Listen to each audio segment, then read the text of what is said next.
yet another episode of the Dynamic CIO Talk Show. The COVID 19 pandemic is neither unprecedented nor an unpredictable black swan event. It is causing massive and still unknowable suffering and continues to surprise us even halfway into 2021. Dealing with this is not an easy task, and by now, all of us are aware about it. Now, among all of these, among COVID 19, people understood the importance of insurance, both life and general, and the digital transformation of the insurance industry was fueled by ML, AI, and so forth, and is empowering the policyholders and will continue changing the insurance sector for a longer period of time.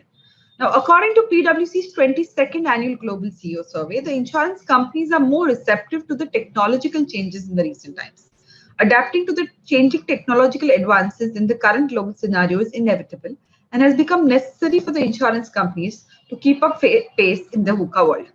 To discuss more on how digital and tech have become a center stage for the insurance industry, we have with us today Mr. Saurabh Chatterjee, President and Head IT at Bajaj Allianz General Insurance.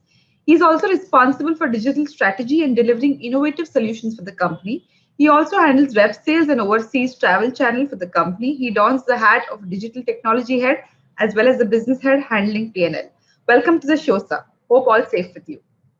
Thank you, Smriti. Happy to be here and hope everyone listening to this is also doing very well. Thank you. Great. Thank you so much. Without further ado, let me begin the conversation. The first question that I wanted to ask you was, I started with pandemic, and unfortunately, all our conversations start with the pandemic. The pandemic has helped the CIOs push through a range of digital transformation initiatives. How do you think should the CIOs accelerate, the digital transformation as we are expecting the third wave of pandemic and prepare themselves to handle potential disruption in the future? See, I rather than the disruption aspect of it, or disruptive and disruption are two different things, I would focus on the opportunity. COVID was a fantastic opportunity for CIOs, CTOs, or CDOs, right? Push the digital agenda, because it came not as it came almost as a necessary item rather than a discretionary item. Typically, you put in efforts and initiatives on, which are digital and all, take their own pace. But then all of a sudden in March, I still remember March 22nd, when the Prime Minister announced the lockdown, we suddenly saw that digital has come center stage, because BAU was, any features, any capabilities that we had developed which were needed for business as usual, that just became center stage. And that was, things for years which we have been trying for adoption, or, of capabilities that we had put in, or digital capabilities that we had built in, suddenly that adoption rate went up to 80, 90, 100%, because that was the need of the hour. Now, having said that and having been there, I believe that there's been a shift that has happened in the last 1 year, and that's a trend that is here to stay, which is that now digital and technology in general has moved center stage into the business strategy for the company, which means it's not at the fringes. It is not about, you want X capability or Y capability. It is about, if there's a new product, if there's a new service, we have to serve new customers, if we have to go into new markets, what will the solution be? And digital and tech are right at the center of it. So now here is the opportunity that we can take as CIOs to scale it up even further, because now every initiative is being talked about in the digital sense, and the next 3 to 5 years, I believe, are a fantastic opportunity for that. Now, from an insurance standpoint, typically the insurance companies, whether you talk about life or general, they were very good at risk pricing and the processes around risk, but had not invested so much on the consumer side, on the customer side. And that is where, banks had done it, maybe 2005, after 2008, but the insurance companies, the moment was not there. Pandemic kind of provides us that opportunity, which where we now see that things which were not done remotely can be done remotely. Things which were, where the from absolutely, a lot of touch to no touch, you can't transition over a period of time, but there are a lot of things that you could do it in a no touch contactless way. That's part of the insurance value chain, which we have been able to do now. And therefore, this is the opportunity that we should further capitalize on as CIOs, CDOs, is what I believe. And the industry not just will have to move in that path because the customers are demanding, right? Because the partners are demanding that as a capability. And hence, I believe that third wave or no third wave, I hope there is no third wave. But the idea is that digital and this shift and this disruption is here to stay, and it will be even more adopted, in the days and months and years to come. As you said, so now digital has become a center stage, or let me put it in other words, it's become like a nice to have technology to a must have technology, and we cannot go away from it or shy away from it, and it's an opportunity. So what do you think that to implement the true digital, what are the technical innovations that insurers are betting on? Yeah. See, look at I believe technology for the technology's sake has helped no one. It has to be embedded as part of the business value chain. Look at the insurance value chain. Let me just put it, you start with prospecting. You obviously look through various channels, various distribution channels, whether it is direct, whether it's through agency, whether it's bank assurance, whether it is through corporates. Then you come in and buy a policy. Once you have bought the policy, obviously either you have the unfortunate claim along the way, or you don't have a claim.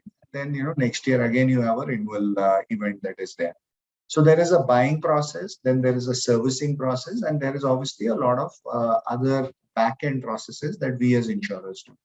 Now, in this entire journey, we look at technologies which are very specifically helping us either improve our customer experience, help our partners be more efficient, help our employees be more efficient, or obviously, help the top line, bottom line of the company, right?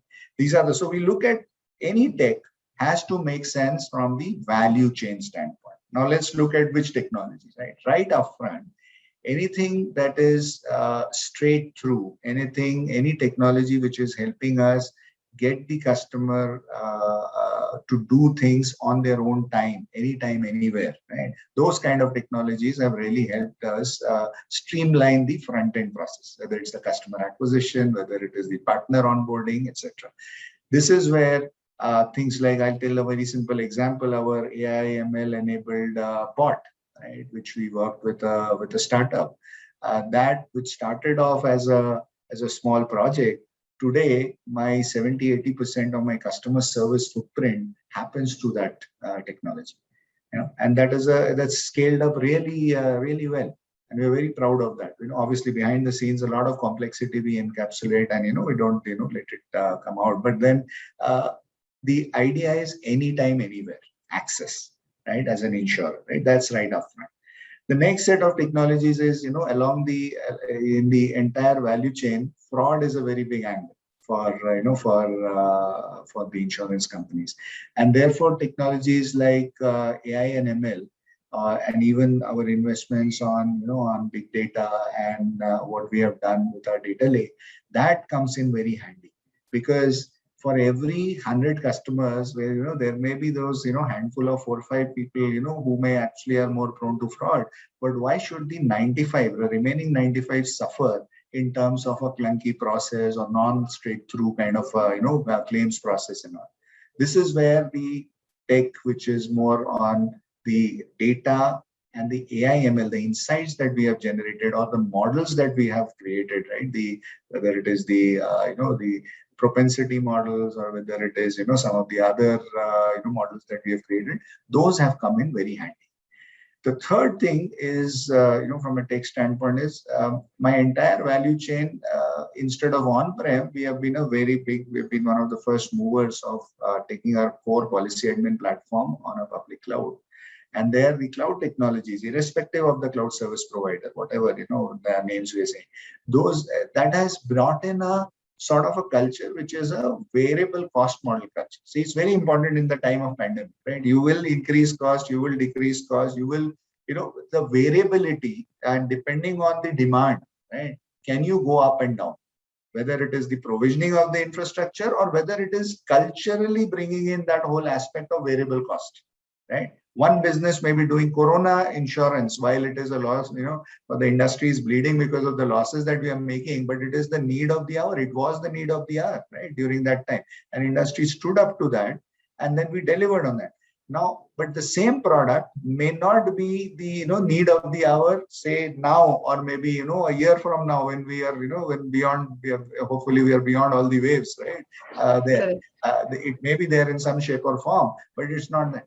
Why should I provision my hardware and my this thing in months and spend a lot of money upfront trying to do that, because I know that only this product, the volumes are going to go shoot through the roof, right? Whereas the other products may or may not, right, during that time frame.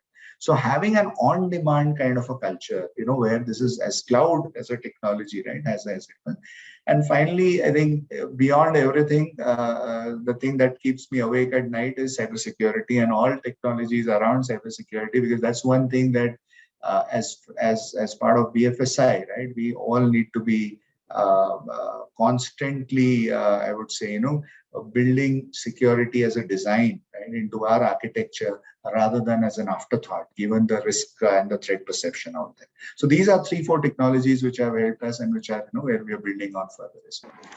In fact, I had a question later for you, to ask you that, as you're donning a head of a business head as well as of a technology head, and I'm sure this must be giving you sleepless nights, because we've been hearing of so much cyber frauds in this industry, and BFSI is prone to it. So yeah, you already answered one of my questions for that. No, I think the Shruti, the best thing is, I don't think it's while I'm awake at night, I'm also clear on a certain things, on sometimes awake or not always, but the idea is that, see, as a business head, I'm not worried, because that is an advantage for me to think and to put myself in the shoes of my customers, and then think and make technology and solutions which are simpler, which are faster, which are easier, which are more modular. Right? That's how the product, service, and all. Now, cybersecurity is something that cannot be an afterthought. Cybersecurity has to be thought. We live in a world where security by design is the need of the hour, and that includes the user awareness. Right? So it's like, it's not the brand or the company or the enterprise not just telling that be secure, I keep all your data secure, you can trust me. As a customer or as a partner, we are also raising the awareness. It's a responsibility to raise the awareness that you as a customer also need to be secure, or I as a customer also need to follow certain things, or do's and don'ts. That's also a responsibility that we are, all of us are undertaking now. Yeah, I agree with you. It's a dual responsibility, because otherwise, the way the frauds are going up, I mean, every day we've been hearing of attacks which have been, coming to globally, not only to India, globally and across pan industries. Yeah. So, you're a business, as I said earlier, with a business head and a technology head. How do you prioritize the digitization needs in your organization? And specifically, how you already said that your technology is on demand, but how do you identify the pain points? So the pain points, we have some standard processes and some out of the box ideas. As part of the standard process are the surveys. You have to go to the field, right? You have to not just ask the customers, but even actually go and see the processes in the field, because the end user feedback is the best feedback that can take, that you can take. I often say that the most, the moment of pride for me is when that nameless or faceless end user actually sends out an appreciation mail that the system that, or the solution that we have delivered, is actually helping me in my day-to-day work, right? And that's the real test of this thing. So what we do is, we have formal mechanisms of surveys, focus group discussions, last mile feedback, obviously what comes through various channels or forums, through our partners to us. So these are the ways to collate the pain points. The other way of looking at it is, we always benchmark ourselves with ourselves, right? So we can always say, right, as Bajik, we are the best in the industry. We have, we have given consistent profits and top line and, growth and all. We have the best customer experience and grievances, but that's not enough. What we say is, we constantly challenge ourselves to say, if something can be done in 5 steps, can it be done in 1 step? Can I take, instead of 30 seconds, 2 seconds to do the same thing? Is there a better, what's in it for the customer? What's in it for the partner, right? These kind of exercises we constantly do and benchmark ourselves so that we get better, and move towards that. So pain points will only come in once you deliver the solutions which have the pain points, right? That is where the outside in comes in, which is what I talked about: surveys and focus group discussions and looking at this. And of course, the inside out is where we constantly challenge ourselves. Out of these two comes in our priority list. Right. So something which is impacting a larger set of users, something where the capability, if we put in, can deliver a wow experience for our customers or our partners, that automatically takes the priority. That's one way of of looking at it. The other way is from a business standpoint, we have a very robust mechanism of putting in looking at the CBA. So a cost benefit analysis has to be put in. Cost benefit analysis, it is not as I said, right, it's not a fancy app or a fancy front end that we can put in.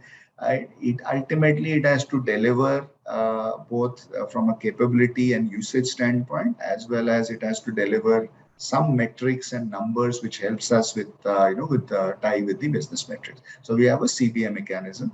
Between these two, we prioritize and then deliver.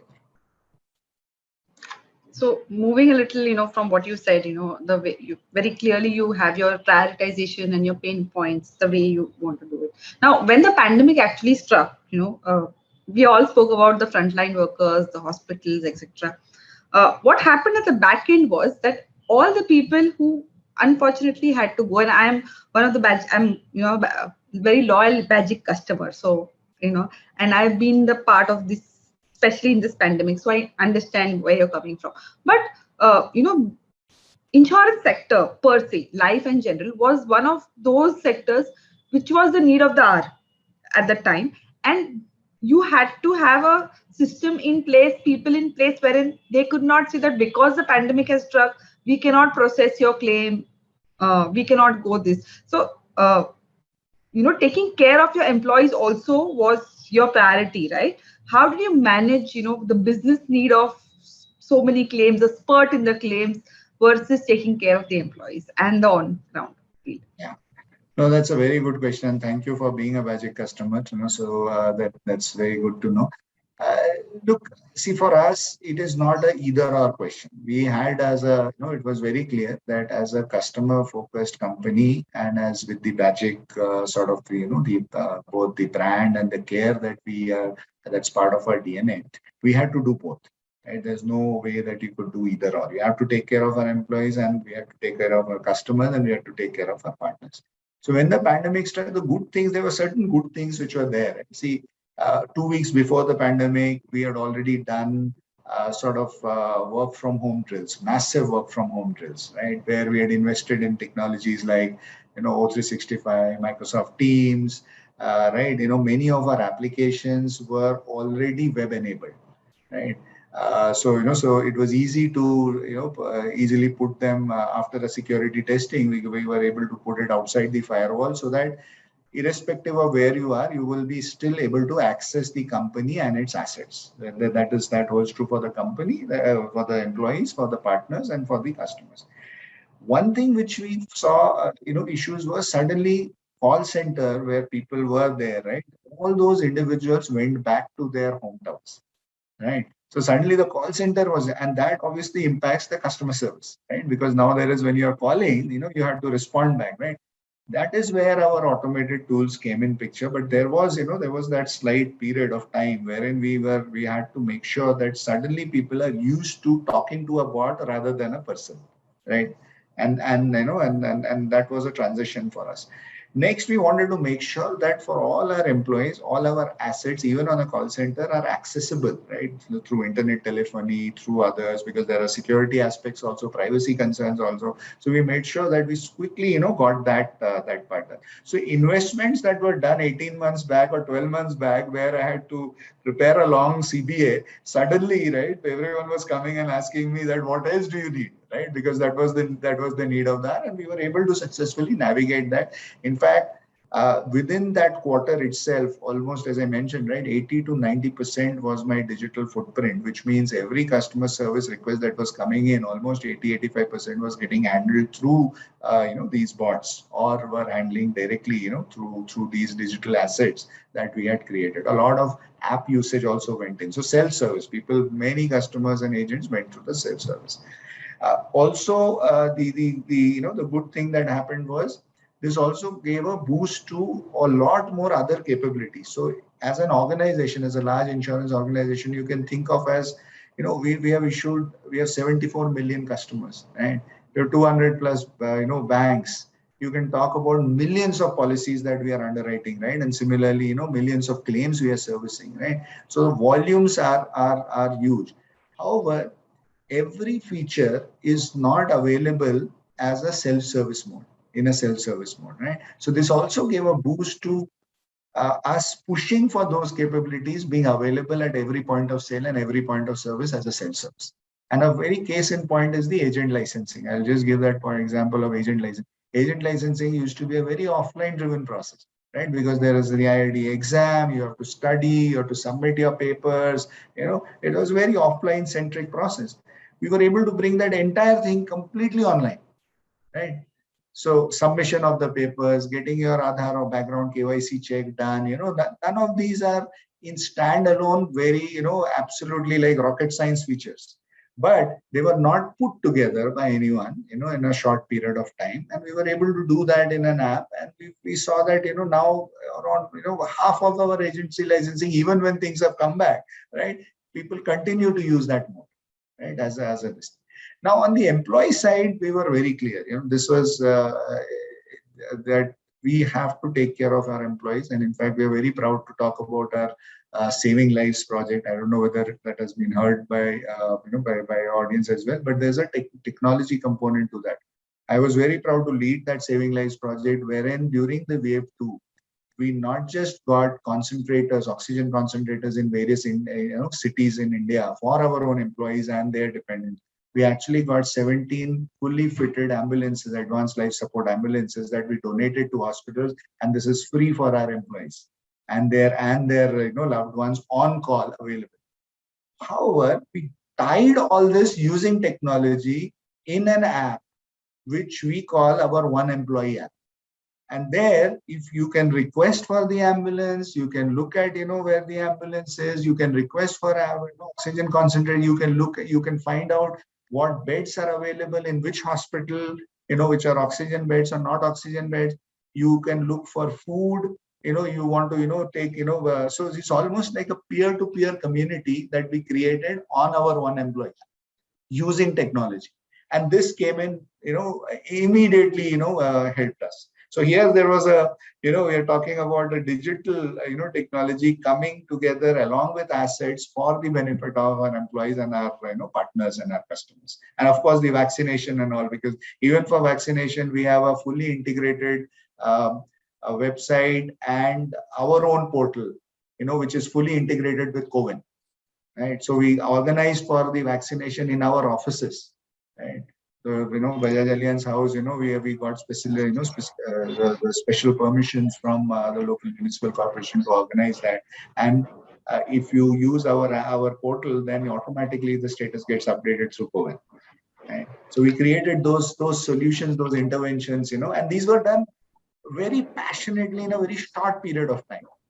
So every company talks about top line, bottom line, and and all that. This is where we talk about care, right? For our own employees, for our partners and customers, and we were able to use technology solutions in a short period of time and deliver it, right? And these had to be at scale, and these had to be secure, right? All the other parameters remain the same. Nothing changes for us, right? So, usually people say that a company who takes care of the wellness of the employees, and this is very evident from the what you have done, and even the way you've been speaking about it very passionately, that how passionate is Bajaj about the wellness of the employees. And if you take care of your employees at a very high level, the customers don't need to ask you whether they will be serviced well or not. Customers, you will take care. So I'm very glad to hear about your wellness initiatives for the employees. Now coming to now that we spoke about the technologies, we how you're implementing it for internal stakeholders as well as external stakeholders. How do you think in the post-COVID world with the increasing digitization, payments, commerce, how will cyber insurance help customers to be more secure while transacting online? See, cyber, I think we talked about the threat of the entire landscape in cyber is changing. And there are two parts of cyber insurance. Cyber insurance for retail customers and cyber insurance for corporate customers. I think cyber for corporate, the awareness as well as the uptake in the last few years has been phenomenal because every large company, including ours, as a service provider, right, to our customers and partners, and even in the regulated world and even outside, not people, even companies which are outside BFSI or outside the regulatory purview, even those companies, right, have been very, very cautious about that. So the products have matured, the companies have matured, and they've understood the kind of risk that they are facing because cyber is a very broad, sort of a definition, right? What under cyber? Is it ransomware, specifically that you're worried about? Is it about attack on your assets and then your reputation or your customer data loss, right? What is it? So certain things you can almost quantify, certain things you will not be able to, like reputation. How do you quantify, right? What do you talk about reputation, right? So cyber for corporates is a no. I think what is now catching up and which is a very interesting area proceeding is cyber insurance for retail customers. So retail customers like you and me, we transact using our app, right? Using the website, we'll do an Amazon shopping, a Flipkart shopping, whatever, or payment gateways that we are using, right? Google Pay, Phone Pay, Paytm, right?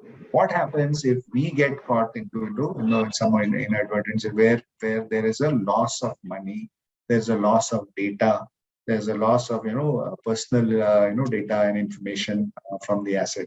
I think those are the kind of risks for which cyber covers are now coming up. And therefore, those products are already out there in the market, and the retail customer awareness is increasing every day. So we introduced a cyber product for a 1 lakh cover for 500, 600 rupee policy, not just for this, financial fraud, financial loss, but even talk about, not data loss. Who do you turn to, right? Who is the consultant who helps you maybe even file a complaint in the cyber cell, right, of the police, right? There are youngsters, out there who get caught in certain, on some sites, if they have inadvertently shared something, there may be cyber stalking involved, right? Who does that? Who advises you in terms of what to do in these kind of situations, right? Who to call, what not to do, the do's and don'ts, right? These are the kind of covers that are coming in, right? Ransomware, financial loss protection, and they are increasing. The awareness is increasing, and I believe that retail customers will be, it is a beneficial product for them, which we are seeing every day. Now, this looks easy in the front end when you are actually, doing this, but then in the back end, you almost need a complete network with various skills and niche skills to be able to service these customers. And that is where the tech comes in, because one part is that on the front end and in an online basis, having to do everything as a straight through with the minimum inputs, right? But the second part of it is any kind of a claim servicing also requires a lot of network to come together, right? A lot of third-party network to come together to provide that service, and that aggregation of various services, various in technology world, various APIs coming together and presenting that one service view, right, to the customer and to the insurer is very important, and that is where things are coming. So in short, cyber, great product, the need of the hour. And I believe that cyber insurance will just the pickup will be very fast and quick and huge in a country such as ours with a large digital footprint. Thank you. Last question before we wrap up. As a business head, as a technology head, your agenda for 21-22. I think there are 4 things I want to do from a business standpoint. It's very clear. Make things easier, make things simpler, remove the complexity. because tech and digital, the simpler it is, the better it is from a adoption standpoint, from a consumer standpoint. So that's one part. So simplify, simplify, simplify. One agenda for me, right? The next agenda is anything that we do, we need to do it at scale, because POCs are easy, check boxes are easy, but in an enterprise, if something has to make impact for the long term for our customers and even for the enterprise and for our partners, right? You have to design, you have to almost adopt technologies and learn to scale them very fast. So scaling of, whether it's existing tech or whether it is new tech, scalability is one as part of my agenda. Now we can keep all the buzzwords, right? AI, ML, RPA, there are all the buzzwords. I'm not a very big fan of all buzzwords. Finally, it has to make sense, for the enterprise and for all the stakeholders, for our customers, partners, and all. So scaling is the third thing the second thing on my agenda. And the third thing is anything that we do, we have to keep things secure. So cyber is on top of my, both agenda as well as my to-do list on a day-to-day basis, because there are no easy answers. You just have to be at it. It is a lot of hard work. People who are, who the bad actors out there are always, thinking about something new as an enterprise. We have to keep, if not ahead, you have to keep pace with things, right? So as to be able to protect, the assets and the trust of various stakeholders in what, whether it's data, whether it is a policy, whether it is, financial aspects, all those aspects. So these are the three: simpler, easier, faster, one bucket. Second bucket, scale things fast. Do anything they're doing at scale. And third, secure. Usually we talk about the 4 P's of marketing, and now I think I will to talk about the 3 S of technology: simplify, scale, and secure. Yeah. So that's a good mantra to have for any CTO, I think. Thank you so much, Mr. Chatterjee. It was such a pleasure talking to you. So much positivity from the conversation, the wellness of your employees, the wellness of all your stakeholders, not only your customers, your employees, and your partners, which are a big part of the insurance sector. So thank you so much. It was a great pleasure talking to you. And on behalf of Dynamics CI, I would like to thank you. Thank you, Smriti. Thank you. And it was a pleasure interacting with you and sharing, my views on the questions that you asked. Thank you.